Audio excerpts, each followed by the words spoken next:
Hi, good people. It's Dr. Venus Evans Winters, professor of education, writer, and clinician. I wanted to drop in today. Sorry, lips are kind of dry. I just finished lecturing, but I wanted to provide a pedagogical reflection. So, in particular, what I've been thinking of is uh, basically how now, especially in these hybrid or online spaces, the new grad school, right? I know that a lot of universities and college campuses are returning back to campus, but in many cases, especially when working or teaching with working professionals and adult learners, many graduate students are choosing, online spaces. But also, I think most of us can say that since COVID, that a lot more Americans have been reporting feeling isolated. And I know that even in my profession, it's not just that, people in general are feeling isolated, but the workplace can be isolating, and people of color in particular are reporting higher rates of isolation. So marginalization in the workplace, marginalization across educational settings, but certainly they are reporting more people of color are reporting higher rates of isolation in general. And so I just wanted to think about the current, social political climate that many graduate students and other professionals are in that we're all sort of navigating, right? This not sort of, we all are navigating uh, a political climate, a social climate that can seem even more marginalizing, isolating, and cause some mental distress or chronic stress, toxic stress. And so I was just reflecting after, preparing lectures for the last week, delivering lectures, even working with graduate students behind the scenes, before the scenes in various capacities, that we have to figure out better ways of providing academic and emotional support, right, to our graduate students. And I think, too, it's not just about, what the universities can do. I think it's also about what it is that, what strategies graduate students can put in place, right? So what are the strategies that students themselves can put in place? So I just wanted to offer a few suggestions and tips that I've been sharing with my graduate students, my mentees, my muses, or what worked for me as a graduate student many, many months ago. But anyway, so first of all, let's just admit openly, because I think sometimes in social media we don't admit these things, right? Because we think for some reason that being smart or being intelligent or being educated just comes easy. But navigating academia, the graduate student experience in and of itself can be both a space of good stress or positive challenges and opportunities, but also high stress, and it can be mentally and physically, intellectually challenging.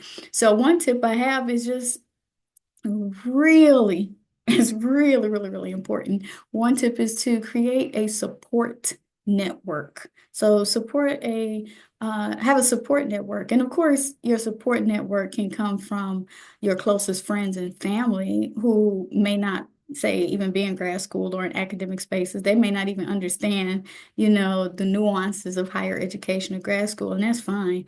But they obviously can be your first point of support, right? Your first point of contact when it comes to support. But you should also have, I think that we have to figure out and help graduate students have a support network of their peers. And by peers, I mean, other graduate students who are on your campus or even not on your campus, but other graduate students who understand the uniqueness of navigating graduate school. Also, a part of your network should not only be, say, your peers who are experiencing graduate school, but maybe also, faculty mentors. So faculty whose courses you are already, enrolled in, or faculty that you want to get to know, or even past, faculty on your campus or another campus. So just try to have a strong support network. You can even create your, right? We don't want you to go out and create more things. That's kind of difficult to do too at this time when juggling school and in many cases work, right? Whether you're RATA or you're a GA or you're working on campus full time while also studying curriculum or your coursework and writing your dissertation or collecting data. But you want to have a network. You can start your own support network. It can be, two or three other graduate students, but certainly people who understand the unique experience of going through graduate school, understand the challenges as well as the opportunities. Also, you want I think too, as a part of this support system, is you also want to understand how power and privilege plays out, right? So, are there any collaborative relationships that you can create, right? So think about that too. So sometimes we don't have to do it all. I think in Western culture, so much is about individualism. So much is about like uh one person's achievement or this the myth of meritocracy, right? People tend to think I'm here, I achieved this because I got here on my own or I did it by myself. But collaborative relationships could mean that you don't have to go at it alone. You don't have to do it, do it all by yourself. So that might look like sharing readings. You can actually create a shared folder, shared files of documents where you all can help each other, build a literature review. It may look like, hey, I wasn't able to get through all of the book reading, right? Or book readings. Can you help summarize, or can you summarize for me or share your notes on chapter 2 or 3? Right. It can look like co-presentations, co-data collection, co-research partnerships. So, right. So everything doesn't have to be so competitive or hierarchical or go at it alone. Again, that's the US concept or European Western concept that we do all of this by ourselves. I think graduate students would be really, really surprised if they knew how much collaboration actually takes place behind the scene, right? So we might teach, a faculty might teach one course alone, or but most of us are certainly collaborating outside of, say, the classroom. And of course, some people co-teach, right? So, but yeah, you don't have to go at it alone, right? So help navigate the privileges and power of academia by intentionally engaging in collaborative relationships and working with people who you know can support your development personally, but also professionally. Also, I think it's important. So, another tip is give attention to your social, emotional, mental, and spiritual health. I think sometimes another thing that tends to happen in higher education, right, in the West, we tend to like want to cut off one side of our brain. Right. So, meaning that we think if we're using the rational side of our brain, then our emotional side does not have to show up. You'll be surprised how many, right, like debates people have tried to bait me in, especially like advanced graduate students who are thinking they're really, really smart, right? They'll try to bait you into a debate, or even colleagues will try to bait you into a debate. And that's why I always have the saying, right? I only debate my equals. All else I teach. That comes from John Henry Clark, by the way, if you want to cite that. But yeah, so it's like it's an ego thing, but we want to think that we want to cut off our emotional selves from our rational selves, our thinking selves from our feelings. And that's just not being human, right? That's not having like a high EQ, a high emotional intelligence, right? So we think that you can't be both. You can't be smart and be emotional, or your emotional self can't show up in your scholarship or your ponderings about social life. And totally not true.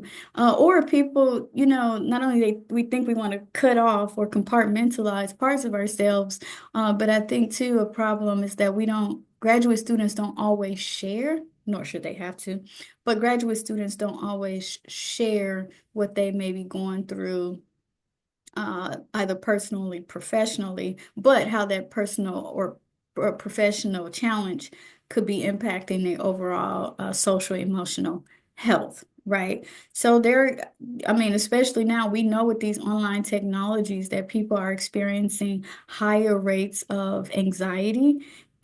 Graduate students and faculty are reporting higher rates of feeling, you know, not just stress. Yes, they are reporting higher rates of stress, but also like depression and loneliness. And so, whatever you may be going through as an individual, you have to figure out how to meet your emotional needs, right? So do you share it? Do you share it with faculty? Do you share it with other students? Maybe, maybe not.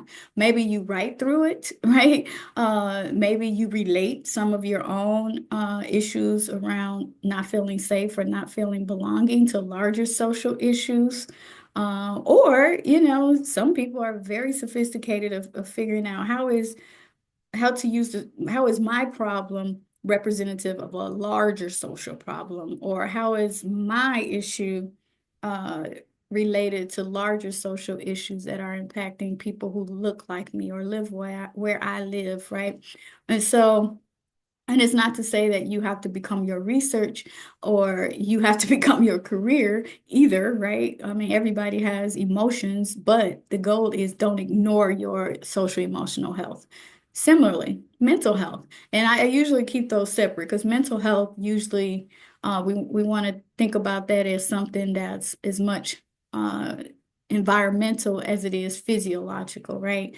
But we can think of our mental health. We could protect our mental health, but we also can seek out interventions if a person doesn't feel well. Now, we know that right now, especially since the pandemic, there are more people who are reporting symptoms of depression, anxiety, even more serious mental health issues like schizophrenia or addiction. So I think in this case, right, when you're talking about mental health, you want to talk about how can you prevent it or get the resources that you need to navigate your graduate school experience or any professional experience, right? So this can also apply to private industry. But I know, as a university educator for now over 20 years, that the pressures of academia can affect somebody's mental health. There's always a deadline. There's always feelings of failure because you weren't able to get a reading done, or you are, you're juggling multiple responsibilities at a time, or you feel like, or as many graduate students now, especially as higher ed becomes more diverse, both graduate students as well as faculty, they're going to come from backgrounds with high chronic stress, racial trauma, gender violence, right? Media violence. And so now, couple that with the pressures of academia or the workplace, we know that there's a mental health crisis, right? So, just making sure that you're advocating for your own mental health needs, but you're also protecting your mental health during times of stress. So that's another tip. Just what is a strategy for managing stress while you go through your experience? I would say you all already know what I'm going to suggest. I'm obviously going to suggest, mindfulness, meditation, journaling, reading for pleasure, not just, as a requirement, engaging in like the creative arts. So something outside of, you're more than just a graduate student. You're more than just a research scholar. You're more than just a laborer, a worker. So again, how do you protect your mental health and how do you access whatever resources you need to maintain your mental health or to intervene if something ain't looking or feeling right, right? And also, like, don't be ashamed. Like, grasp on to like culturally relevant healing practices, not just what some TV spokesperson say or what I say or what the research say, right? So, what are some indigenous practices or practices that are um, more aligned with your cultural self? So, don't ignore that just because we have this myth in society that studious people, smart people, educated people, the so-called educated elite, right? As one of my friends call them, y'all educated elite, right? We're not stoic. Right? We're not stoic. We just probably know a few more words than the average person. Some of us may write better than other people or write a little bit more, or we're just hired at the right place at the right time. But you have to, heal yourself and protect your mental health. So that's another strategy. And I think too, this is the reason why I came on here. This is my actual pedagogical reflection. Another tip, like build community. Build community across identities and disciplines. So you don't only have to be friends or, collaborate with people who look like you or come from where you come from. Try out new things, cross-disciplinary boundaries, collaborate with people in different disciplines in different colleges or schools, right? Uh, Bridge gaps between the disciplines, right? And figure out how you can even collaborate with those people. So obviously you want, friendships and relationships across, identities but you also should seek out, opportunities across disciplinary areas, right? And also try your best to also cultivate inclusive, affirming spaces. For me, I'm not gonna lie, I was intentionally like seeking out relationships with people from marginalized groups, but also in grad school, I did a lot of interdisciplinary work or just built relationships with graduate students who it may not have been from my discipline. Let's say they were in engineering. I'm actually thinking about real people. They were in engineering, they were in like English studies, psychology, right? And I would befriend them, but they also might be from India, they might be from a predominantly white suburban community, or they may be from the Middle East, so I would have these diverse friendships, support groups, and networks just because it made me smarter, but it also helped me feel safer and like I was still learning people, places, and relationships. And I think that's really important to establish these communities of care during these very, very harsh and politically dividing times. Okay. So, again, just my pedagogical reflection, right? And also, I would say like leverage some of these digital spaces. Now, I myself have broken up with some of these social medias, right? Just because, again, they can be distracting. Also, they can, incite, feelings of aggression or even frustration and disappointment and aggression, to be honest, right? But leverage these spaces, like create private or public, but online groups. Try to meet up, like try to engage digitally with other, like I would say researchers, scientists, people in academia, people in cultural spaces, people in organizing spaces. So not just your favorite, Snapchatter or TikToker who does makeup, but maybe other people who are contemplating the social world in ways that seek transformation or ways that seek to better, relationships with peoples and systems. Engage in like writing retreats, virtual writing retreats. Come, hey, look, subscribe to my channel. That's not self-plugging because trust me, I'll make enough money, enough coins on this channel, not at all. But I do have this as just another creative outlet, as another pedagogical tool, right? But also like use like this space here, my YouTube channel or others use YouTube channels and social media channels as a space for dialogue and just solidarity, right? We don't always have to critique social media without creating something alternative or something parallel to, right? So for me, even I try to use these digital technologies or this, social media to continue my teaching conversations, to reflect on my practice and to keep my services open to the public. When I say services, everything from clinical coaching, teaching, spirituality, mindfulness, whatever. As long as I'm not doing bad, right? I'm not putting out anything that's harmful.